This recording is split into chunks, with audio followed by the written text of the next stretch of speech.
దినవృత్తాంతాలు 2వ గ్రంథము. అందుచేత యెహోవా యోధా వారి మీదను యెరూషలేము కాపురస్తుల మీదను కోపించి, మీరు కన్నులారా చూచుచున్నట్లుగా వారిని ఆయన భీతికిని విస్మయమునకును నిందకును ఆస్పాదముగా చేసెను. కాబట్టి మన తండ్రులు కత్తి చేత పడిరి, మన కుమారులను కుమార్తెలను భార్యలను చెరలోనికి కొనుపోబడిరి. ఇప్పుడు మన మీదనున్న ఇశ్రాయేలు దేవుడైన యెహోవా మహోగ్రత చల్లారునట్లు ఆయనతో మనము నిబంధన చేయవలెనని నా మనసులో అభిలాష పుట్టెను. నా కుమారులారా, తనకు పరిచారకులయుండి ధూపము వేయుచుండుటకును తన సన్నిధిని నిలుచుటకును తనకు పరిచర్య చేయుటకును యెహోవా మిమ్మును ఏర్పరుచుకొనెను గనుక మీరు అశ్రద్ధ చేయకుడి. రైట్, ఇక నా వైపు చూడండి. మొదటిగా ఈ 2వ ఆరాధనకు నన్ను సిద్ధపరిచి నిలబెట్టిన నా దేవునికి ప్రత్యేకమైన వందనాలు, కృతజ్ఞతలు తెలియపరుస్తూ ఈ 2వ ఆరాధనకు వచ్చినటువంటి మీ అందరికీ కూడా నా హృదయపూర్వకమైన వందనాలను పేరు పేరున తెలియపరుస్తూ ఉన్నాను. ఈ 2వ ఆరాధన ప్రారంభించడానికి గల కారణాలు, మీకు ఉద్యోగాలు చేసుకునేవారు వారికి అవకాశం ఉండట్లేదు, లేకపోతే ముఖ్యంగా ఈ ఎండవేడిమికి కొంతమంది రాలేకపోతున్నారు అని ఒక ఆలోచన చేత ఈ 2వ ఆరాధనను ఇక్కడ ప్రారంభించడం మనం జరిగింది. సాయంత్రం 8 గంటలకి నీ డ్యూటీ అయిపోతూ ఉంది, ఇంకా అరగంటలో డ్యూటీ అయిపోతుంది అనగా నీ తరువాత ఎక్కవలసిన వ్యక్తి డ్యూటీకి రాలేదు. నేనేమన్నాడు వచ్చి అంటే, నువ్వు ఓటీ చెయ్యాలి, తప్పదు, అవకాశం మరొకరికి ఇవ్వడానికి లేదు అని అన్నప్పుడు నువ్వేం చేస్తావంటే తప్పకుండా ఆ మాటకు విధేయత చూపించి ఓటీ చేస్తావు. డబ్బులు ఒక పక్కన వస్తాయి, ఒక పక్కన ఉద్యోగంలో పెద్దలకు లోబడాలని కూడా చేస్తూ ఉంటాం. కానీ నేను అంటాను, ఆ ఎక్స్ట్రా సమయం కానీ లేకపోతే ఆ ఎక్స్ట్రా దేవుని సన్నిధిలో ఉండే ఆలోచనలు మనకు చాలా సర్వసాధారణంగా ఉండవు. ఉద్యోగంలో 1 గంట ఎక్స్ట్రా చేయమంటే చేస్తాం, వ్యాపారం 1 గంట ఎక్స్ట్రా చేయమంటే మూత వేయకుండా చేస్తాం. దేవుని సన్నిధిలో మాత్రం ఆ ఆసక్తి సన్నగిల్లిపోతుంది. లాస్ట్ అరగంట వచ్చినా పర్వాలేదు, ఈరోజు ఆరాధనకు వచ్చేసాను అంతే. దేవుని సన్నిధిలో నేను అంటాను, మనము సమయాన్ని ఎప్పుడైతే ప్రభు కొరకు హెచ్చిస్తూ ఉంటామో, నేను అంటాను, దేవుడు మన ఎడల కార్యాలు చేయడానికి ఆయన సమయానికి ఇచ్చిస్తాడు. హల్లెలూయా. ఎప్పుడు అది నేర్చుకోవాలి దేవుని సన్నిధిలో. ఈ లోకంలో ఏదైనా ప్రయాస వ్యర్థమవుతుందేమో కానీ ప్రభువునందు ప్రయాస ఎప్పటికీ వ్యర్థం కాదని వాక్యం చెప్తూ ఉంది. ఏదైనా వ్యర్థం అవ్వచ్చు ఈ లోకంలో ప్రయాస.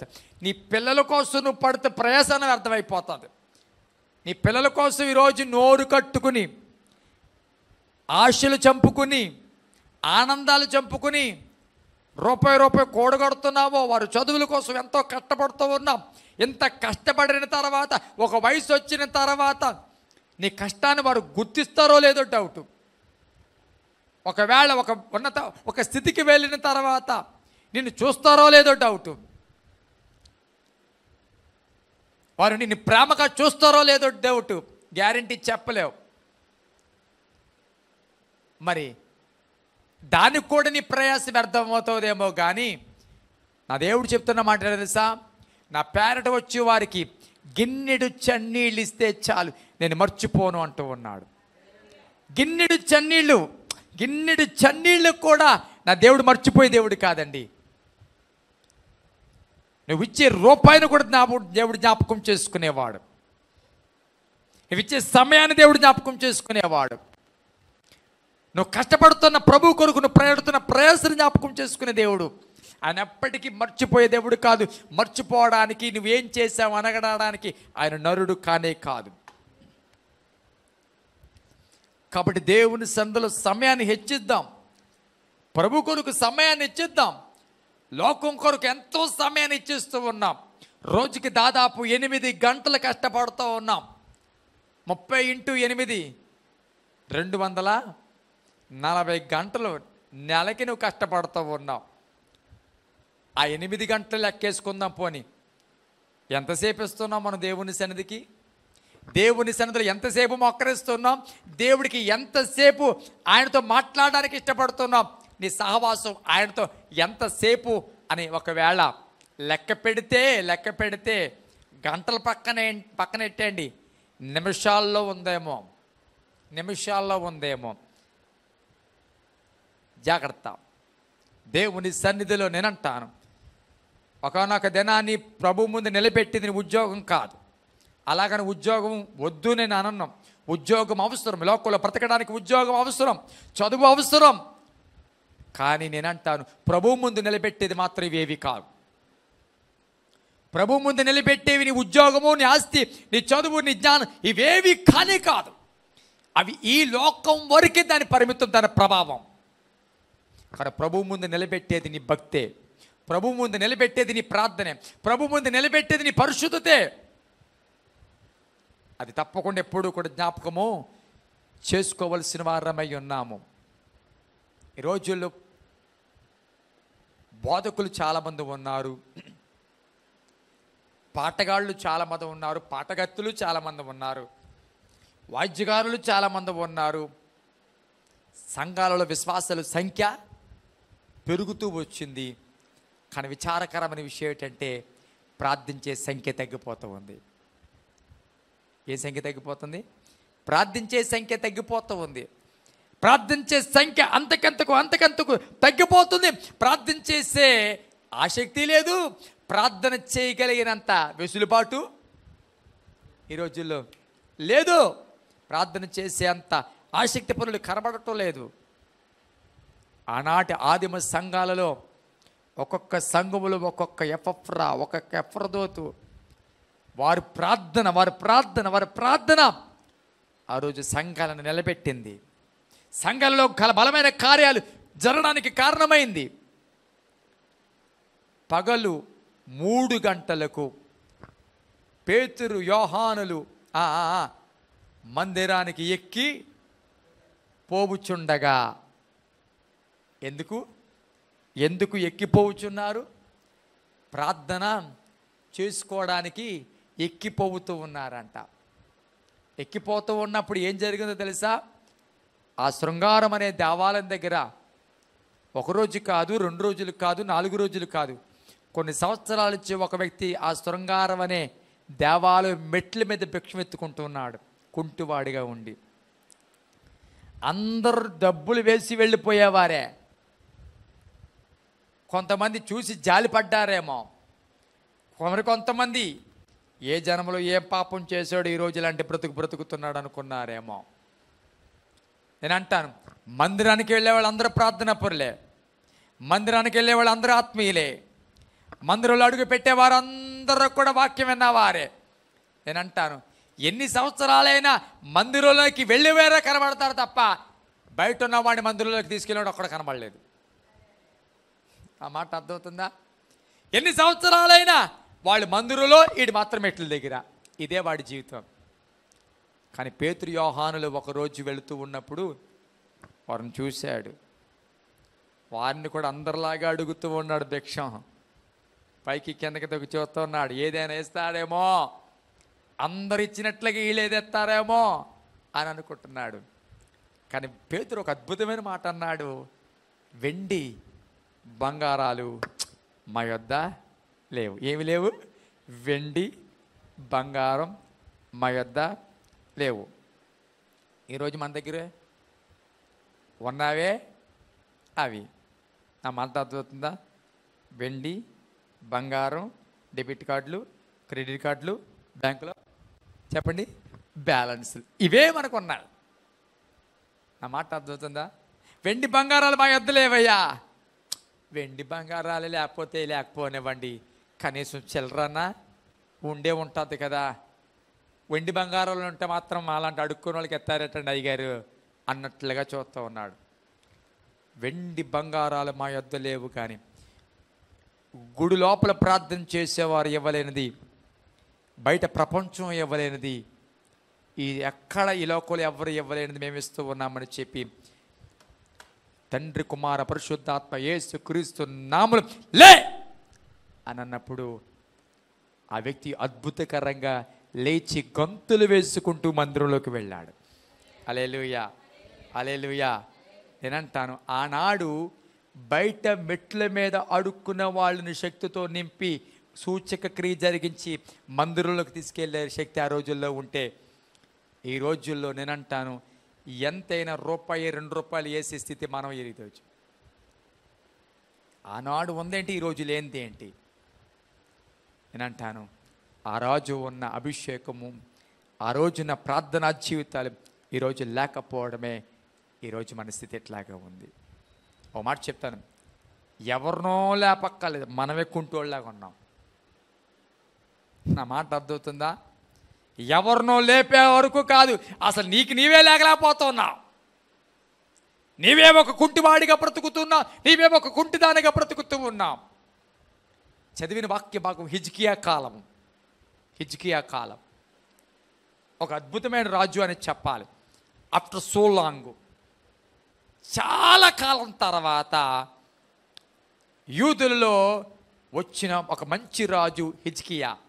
అద్భుతమైన రాజు, విశ్వాసం కలిగిన వాడు, ప్రార్థనాపరుడు, దేవుని హత్తుకున్నవాడు, దేవుని మాట ప్రకారం నడిచినవాడు. వీటన్నిటికి మించి హిజ్కియా చేసిన అద్భుతమైన పని ఏంటో తెలుసా? తాను అధికారములోకి రాగానే మూత వేయబడిన మందిరపు తలుపులు తెరిచాడంట. స్తోత్రం చెప్పండి. ఏం తెరిచాడు? ఏం తెరిచాడు? అధికారములోకి రాగానే మందిరం మూతబడి ఉండకూడదు, మందిరము తెరవబడి ఉండాలి. ఎప్పుడో మూతపడిపోయింది ఆ మందిరం, కానీ హిజ్కియా వచ్చిన తర్వాత అది తెరవబడింది. ఒక మాట చెప్తాను, క్రైస్తవ జీవితాలు ఎట్లా ఉన్నారో తెలుసా? మూతబడిన మందిరాలు తెరవబడేటట్లుగా ఉండాలి. ఈరోజు చాలా హృదయ మందిరాలు, చాలా బ్రతుకులు మూతపడిపోయాయి. చాలా బ్రతుకుల్లో మూతపడిపోయిన స్థితులు కనబడుతూ ఉన్నాయి. నీ ప్రార్థనా జీవితం ద్వారా, నీ సాక్ష్య జీవితం ద్వారా, నీ మాట ద్వారా, నీ పాట ద్వారా, నీ బాధ ద్వారా మూత వేయబడిన మందిరాలు తెరవబడాలి. అది దేవుడు కోరుకుంటుంది, అది దేవుడు ఆశిస్తుంది. ఎంతో మంది జీవితాలు ఈరోజు మూతపడిపోయిన స్థితిలో ఉన్నాయి, కానీ హిజ్కియా తెరిచి మందిరములో జరగవలసిన ప్రతి దాన్ని జరిగించడానికి ఇష్టపడ్డాడు. ఏదైతే మందిరంలో క్రమముగా జరగాలో, ఏదైతే ధర్మశాస్త్ర ప్రకారం మందిరములో జరగాలని దేవుడు ఆశించాడో, ఒకప్పుడు సొలొమోను కాలంలో జరిగిందో అది మరలా జరగాలని ఆశపడి ప్రతి దాన్ని జరిగించడానికి నేనంటాను నడుం బిగించాడు హిజ్కియా రాజు. గమనించండి, సొలొమోను నుండి హిజ్కియా వరకు జాగ్రత్తగా వినండి. సొలొమోను కాలములో జరిగిన మందిరపు పండగలు హిజ్కియా కాలం వరకు ఏ ఒక్కడు చేయలేదు. మరలా కొన్ని సంవత్సరాల పాటు మందిరంలో బలులు, అర్పణలు ఆగిపోయాయి, జరగవలసిన పండగలు ఆగిపోయాయి. కానీ హిజ్కియా వచ్చిన తర్వాత వాళ్ళు మళ్ళా పునఃప్రారంభిస్తూ ఉన్నాడు. హల్లెలూయా, హల్లెలూయా. సర్వసాధారణంగా ఆగిపోయిన దాన్ని ఆగిపోయిందా అని అనుకోవడం వేరు, ఆగిపోయిన దాన్ని పునఃప్రారంభించాలనుకున్నది వేరు. 3 సంవత్సరాలు యూత్ మీటింగ్ ఆగిపోయింది మన చర్చిలో. అందరూ పిల్లిలాగా ఉన్నాడు తప్ప, అవునా? ఏ ఒక్కరైనా మీలో పునఃప్రారంభం కావాలని ఆశపడ్డారా? ఎందుకు ఆశపడతాం? మన పని ఎలా కూడా తెలుసా? అక్కడ ఏదైనా రోత ఉందనుకో, అందరూ దాటేట్లనే మనం దాటి వెళ్ళిపోతాం తప్ప అయ్యో ఎవరికైనా అంటుకుంటాదేమో అని శుభ్రపరిచే గుణం మనకి చెప్పండి ఉండదు. ఇది మన స్వభావము. ఈరోజు నేనంటాను, అలాంటి మనస్తత్వం మనలో లేకపోవడం బట్టే నేనంటాను, ఈ రోజుల్లో నేనంటాను జరగవలసిన కార్యాలు జరగట్లేదు. నాకెందుకులే అని ప్రతి ఒక్కడు ఉంటే దేవుని కార్యాలు ఎట్లా జరుగుతాయి? నాకేంటి ప్రభు ఎంత పని చెప్పావు, నా వయసు ఏంటి, నువ్వు చెప్పిన పని ఏంటి అని ఆ రోజు నోవాహు అనుకుంటే ఆ వాడ నిర్మించబడేది కాదు. 8 మంది ఆ వాడలు రక్షించబడేవారు కాదు.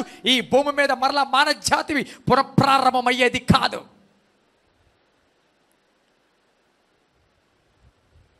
నోవాహుకి దేవుడి పని అప్పగించాడు.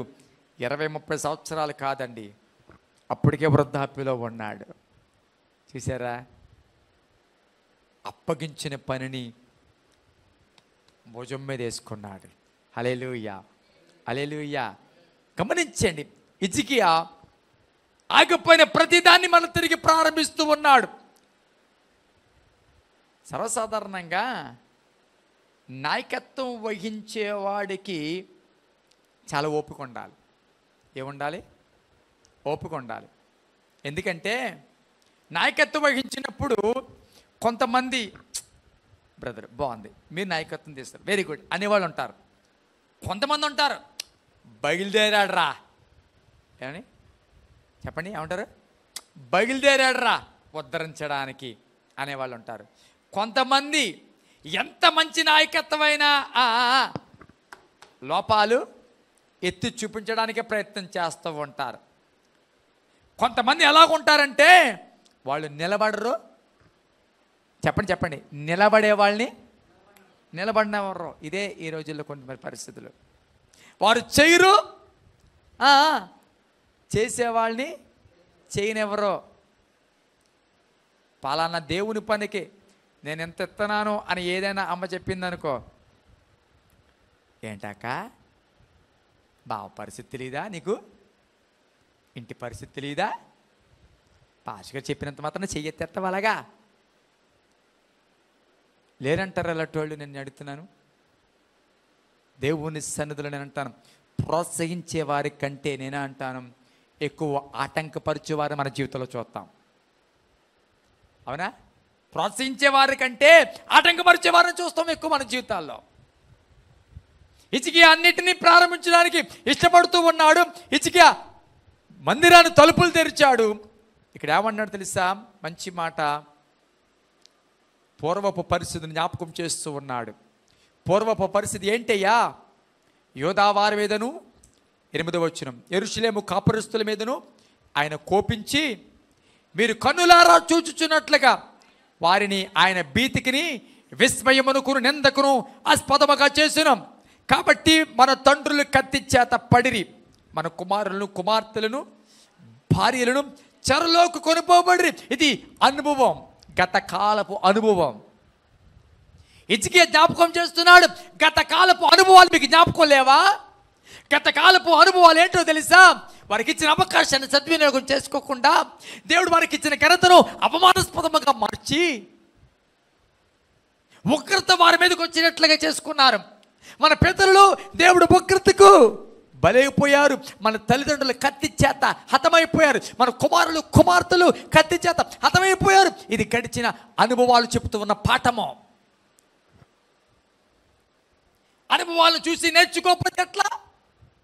అనుభవాలను చూసైనా కడు తెరవకపోతే ఎట్లా? అనుభవాలను చూసైనా దిద్దుకోకపోతే ఎట్లా? అనుభవాలు చూసైనా పశ్చాత్తాప పడకపోతే ఎట్లా? ఎన్నో అనుభవాలు ఉంటాయి కానీ ఆ అనుభవాలు మనం జ్ఞాపకం చేసుకోం. దెబ్బలు తింటాం కానీ అవి జ్ఞాపకం చేసుకోం. ఓటములు చూస్తాం కానీ మొండితనాలను విడిచిపెట్టాం. చేదు అనుభవాలు ఎన్నో ఉంటాయి మన జీవితంలో. వాటి ద్వారా నువ్వు నేర్చుకున్న పాఠాలు కూడా ఉన్నాయి. నేనంటాను, కొన్నిసార్లు తెలిసిన నోటుతో ఒప్పుకోవు. ఎందుకో తెలుసా? ప్రజల ముందు లోకువైపోతావమని. ప్రజల ముందు లోకువైపోతావేమో అని కొన్నిసార్లు ఒప్పుకోవు. ఎప్పుడైనా సాక్ష్యం చెప్పావా? నేను పాలన చెత్త పని చేశాను కాబట్టేనండి దేవుడు ఇట్టి రీతిగా బలహీనత పంపించి కొట్టాడని ఎప్పుడైనా చెప్పావు సాక్ష్యం? నా బలహీనత వచ్చిందండి స్వస్థపరిచాడని చెప్తా తప్ప. నేను చెప్పాను, నిజం, నేను చెప్పాను. ఇప్పుడు కాదు, అప్పుడు చెప్పాను. సేవలోకి వచ్చిన తర్వాత చాలాసార్లు చెప్పాను. నా బ్రతుకు ఆ రోజుల్లో సరిగ్గా లేదు కాబట్టే ఒక్క దెబ్బ జాండిస్తూ కొట్టాడు. నా స్థితి సరిగ్గా లేదు కాబట్టే స్నేహితులను ఆధారంగా చేసుకుని ఒక గట్టిగా ఒక దెబ్బ కొట్టాడు. అవును, ఇంతకుముందు కూడా చెప్పాను కదా, ఒక జనవరి 1కి నాకు ఏ వాగ్దానం వచ్చిందని చెప్పాను. వాగ్దానం అనకూడదు దాన్ని, ఇట్స్ ఎ వార్నింగ్. అందరితో పాటు కార్డు తీసుకున్నాను. అందులో ఏమొచ్చిందట? లోతు భార్య జ్ఞాపకం చేసుకొని వచ్చింది. ఏమని వచ్చింది? లోతు భార్యని జ్ఞాపకం చేసుకొని వచ్చింది. నిజంగా ఒకవేళ అలాంటి ఉండవో, మ్యాక్సిమమో ఒకవేళ ఉంటే వచ్చిందంటే చూసి మళ్ళీ కింద తోసేసి చెప్పరా, కిందకు తోసి ఇంకోటి తీసుకుంటావు. అవునా కదా? లేకపోతే తీసుకున్నది లోపల పెట్టేస్తావు ఎక్కడో. లేకపోతే ఇంకొకళ్ళు ఉన్నారు, జాన్యువరి 1 ఎలాంటి రాస్తారు పాస్టర్ గారు అని గుడి మనుషులు కూడా ఉన్నారు. జాన్యువరి 1 అంటే ఎలా ఉండాలి చెప్పండి? యెహోవాకు పండుగలాగా ఉండాలి. ఇశ్రాయేలుకి పండగ ఉంది. ఏ పండగ అది? పాపంతో కూడిన పండగ, సరదాతో కూడిన పండగ. ఎదరమో దూడను పెట్టుకుని ఏంటి పండగ? తిని తాగడం, గెంతేయడం పండగ. మోషే వేయిపోయాడు అన్నారు, దేవుడు మాకు సంబంధం లేదన్నట్టుగా ఉన్నారు. అహరోనా రా, విశ్వాసులు పిలిస్తే అహరోన్ ఎలా వెళ్తున్నాడు చెప్పరా? ఈరోజు సేవకుడి చేతుల్లో విశ్వాసాలు ఉండరు, విశ్వాసుల చేతుల్లోనే టైము. ఏంటది? ఏ రోజు గమనించండి, దేవుని సన్నిధిలో నువ్వు నేల మట్టుకు ఎప్పుడైతే దేవుని సన్నిధిలో వంగుతావో, నేనంటాను దేవదార వృక్షముల ఆత్మీయ స్థితిలో పైకెత్తుకుతావు. నేల మట్టుకు వంగాలి. ఒక మంచోడు గుణం ఎక్కడ కనబడుతుందంట? తెలియంది ఏం కాదు, చెప్పండి. ఒక మంచోడు గుణం మాంసం కూర దగ్గర కనబడుతుందంట. మరి ఒక విశ్వాస గుణం చెప్పరే? ఒక విశ్వాస గుణం ఎక్కడ కనబడుతుంది? పాట పాడినప్పుడా? దండేసినప్పుడా? ఒక విశ్వాస గుణము పాస్టర్ గారు గద్దించినప్పుడు తెలుస్తుంది. ఎప్పుడు తెలుస్తుంది చెప్పరే? ఒక విశ్వాస గుణం ఎప్పుడు తెలుస్తుంది? పాస్టర్ గారు గద్దించినప్పుడు తెలుస్తుంది ఒక విశ్వాస గుణం ఏంటన్నది. గమనించండి, గడిచిన అనుభవాలు జ్ఞాపకం చేస్తూ ఉన్నాడు. గడిచిన అనుభవాలు ఎట్లాగున్నాయి? మన పూర్వీకులు ఆయన మాట వినకుండా, మన పూర్వీకులు మన తల్లిదండ్రులు ఆయన మాటకు విధేయత చూపించకుండా అవమానాస్పదముగా బ్రతికారు. అందుచేత కత్తివాత పడ్డారు. మన కుమారులు కుమార్తెలు పాడైపోయారు, బలైపోయారు అని వారితో మాట్లాడుతూ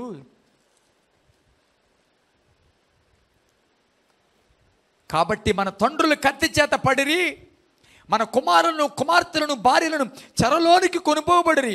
ఇప్పుడు మన మీదనున్న ఇశ్రాయేలు దేవుడిని యెహోవా మహోగ్రత చల్లారునట్లు ఆయనతో మనము నిబంధన చేయవలని నా మనసులో అభిలాష పుట్టెను. పూర్వము జరిగిన అనుభవాలు దృష్టిలో పెట్టుకుని ఇప్పుడు ఆయనతో, ఆయన మహోగ్రత మన మీద నుండి తప్పిపోయేటట్లుగా మనము ఆయనతో సమాధానము పడాలి, ఆయనతో మనము నిబంధన చెయ్యాలి. ఇది నా మనసులో పుట్టిన అభిలాష. స్తోత్రం చెప్పండి గట్టిగా. హల్లెలూయా, హల్లెలూయా. ప్రతి ఒక్కరూ బాధపడుతూనే సరిపోదు. నేనంటాను, దేవుడితో సమాధానం కోరుకోవాలి. ఇది నా హృదయంలో ఉన్న అభిలాష, నా మనసులో పుట్టిన అభిలాష. ఆయనతో మరలా నిబంధన చేయాలి. ఏమని నిబంధన అంటే, మా పూర్వీకులు చేసిన తప్పు మరలా మేము చెయ్యము. మా పూర్వీకుల అనుభవాలు మేము జ్ఞాపకం చేసుకుంటున్నాం. గత కాలపు అనుభవాలు మేము జ్ఞాపకం చేసుకుంటున్నాం. గత కాలము జరిగిన నష్టాలు మేము జ్ఞాపకం చేసుకుంటాం. గత కాలము మేము అనుభవించిన రోగాలు జ్ఞాపకం చేసుకుంటున్నాం. గత కాలము మేము అనుభవించిన కరువుని జ్ఞాపకం చేసుకుంటూ ఉన్నాం. ఇక మేము అలాగా ఉండము. నీ మహోగ్రత మా మీదకి రాకుండా ప్రభువా కృప చూపించని ఆయనతో మనము నిబంధన చేతుము రండి అని హిజ్కియా నేనంటాను మనుషుల్ని ప్రేరేపిస్తూ ఉన్నాడు. మనుషులకి ప్రేరేపిస్తూ, మనుషులను సమకూరుస్తూ జ్ఞాపకాన్ని చేస్తూ ఉన్నాడు. ఈ వాక్యం ఎప్పుడు పెట్టారా? ఈ రాత్రి ఈ మాటలు ఎందుకు నాకు మధ్యాహ్న కాలం ముందు దేవుడు నా హృదయంలో పెట్టాడో తెలియదు, కానీ ఎవరి గురించి ఈ మాటలు ఈ రాత్రి నాతో చెప్పిస్తున్నాడో తెలియదు, కానీ ఈ రాత్రి సేవకుడిగా చెప్తున్నాం. మరొక మారు ఈ రాత్రి నేను ప్రేరేపిస్తున్నాం. ఏ విషయంలో ప్రేరేపిస్తున్నా నాకు తెలియదు, కానీ ఏ విషయంలో నీకు ప్రేరేపణ అవసరం నాకు తెలియదు, కానీ ఏ విషయంలో నువ్వు దేవుడిలో తప్పిపోయావో నాకు తెలీదు. ఏ విషయంలో నువ్వు తప్పిపోయావో, ఏ విషయంలో దేవుడికి నీకు ఎడబాటు కలిగిందో, ఏ విషయంలో దేవుడితో అసమాధానం ఉన్నావో నాకు తెలియదు, కానీ దేవుడి సదిలో సేవకుడికి మాత్రం తెలియపరుస్తున్నాను. ఈ రాత్రి దేవుడు ప్రేరేపిస్తున్నాడు. హిజ్కియా ద్వారా ఇశ్రాయేలును ప్రేరేపించినట్టుగా ఈ వర్తమానం ద్వారా నిన్ను దేవుడు ప్రేరేపిస్తున్నాడు. ఈ రాత్రి సమాధాన పడగలవా దేవునితో? ఈ రాత్రి ప్రభుతో సమాధాన పడడానికి ఏమో ఈ రాత్రి దేవుడు మనల్ని తీసుకొచ్చాడు. రండి వివాదము తీర్చుకుందాము. దేవుడు మన మీద వ్యాజ్యం ఆడుతూ ఉన్నాడు. చచ్చిపోయిన అనుభవాల గురించి మాట్లాడుతూ ఉన్నాడు. దూరవైపున అనుభవాల గురించి మాట్లాడుతూ ఉన్నాడు. నిన్ను వెలిగించిన వెలుగు గురించి మాట్లాడుతున్నాడు. నీకు ఇచ్చిన తలాంతుల గురించి మాట్లాడుతున్నాడు. నీకు ఇచ్చిన ఆధిక్యత గురించి మాట్లాడుతున్నాడు. దేవుడు ప్రేరేపిస్తూ ఉన్నాడు. ఈరోజు ప్రేరేపించే వాళ్ళు లేరండి. హిజ్కియాలాగా ప్రేరేపించే వాళ్ళు సంఘాలలో లేరండి. పాపానికి ప్రేరేపించే స్నేహితులు ఉండొచ్చేమో, కానీ చూడకూడని వాటిని చూపించి నేను పాపానికి ప్రేరేపించే స్నేహితులు ఉండొచ్చేమో, కానీ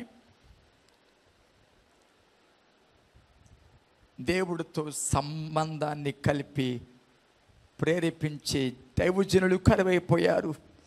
సంఘాలు కరువైపోయాయి. అలాంటి సహవాసాలు కనబడటం లేదు ఈరోజు.